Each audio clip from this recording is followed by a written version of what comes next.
बिस्मिल्लाहिर्रहमानिर्रहीम। अस्सलाम वालेकुम।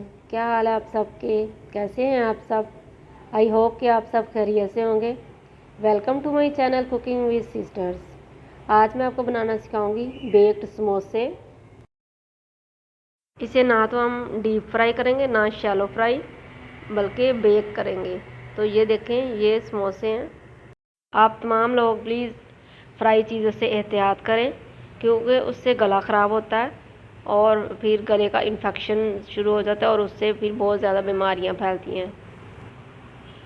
तो ये देखें, ये देगची जो है वो मैंने प्री हीट करने के लिए हल्की आंच पे रखी हुई है और इसके अंदर एक स्टैंड रखा हुआ। तो ये गर्म हो चुकी है। अब एक बाउल में ऑयल लेंगे थोड़ा सा और उसको ब्रश की मदद से समोसों के ऊपर हल्का हल्का लगाएंगे। ये देखिए, इस तरह सारे समोसों के ऊपर लगा लें।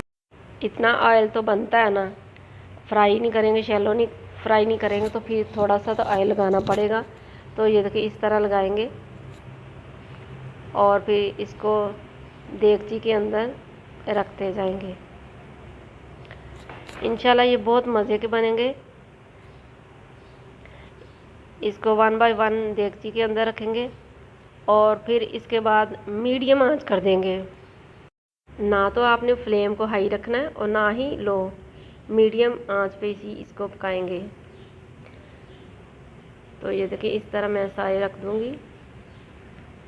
तो अब इसके ऊपर लिड देंगे और थोड़ी थोड़ी देर बाद इसको उलट पलट करते जाएंगे, साइड जो है वो चेंज करते जाएंगे। अभी मैं दूसरे सारे जो हैं वो भी ऑयल लगाऊंगी। ये देखिए, माशाल्लाह एक साइड से कितने अच्छे ब्राउन हो चुके हैं, बेक हो चुके हैं। ये देखें, बहुत अच्छे बेक हो रहे हैं।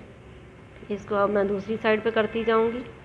एक दो बार इसी तरह करेंगे तो इंशाल्लाह ये बहुत जल्दी, तकरीबन 7-8 मिनट में ही ये रेडी हो जाते हैं। टेस्ट में ज़रा भी फ़र्क नहीं आएगा, सिर्फ आपको फ्राई जो ऑयली ऑयली नहीं लगेगा। और ये देखें, माशाल्लाह अल्हम्दुलिल्लाह बहुत ही अच्छे बेक हुए हैं। इसे आप चटनी के साथ ले, केचप के साथ ले, और ऑयल जो है उससे परहेज़ करें। मुझे उम्मीद है कि आपको ये मेरी रेसिपी अच्छी लगेगी। इसे लाइक करें और दूसरों के साथ शेयर ज़रूर करें ताकि दूसरों का भी फ़ायदा हो। इंशाल्लाह फिर नई रेसिपी के साथ मिलूँगी। अल्लाह हाफिज़।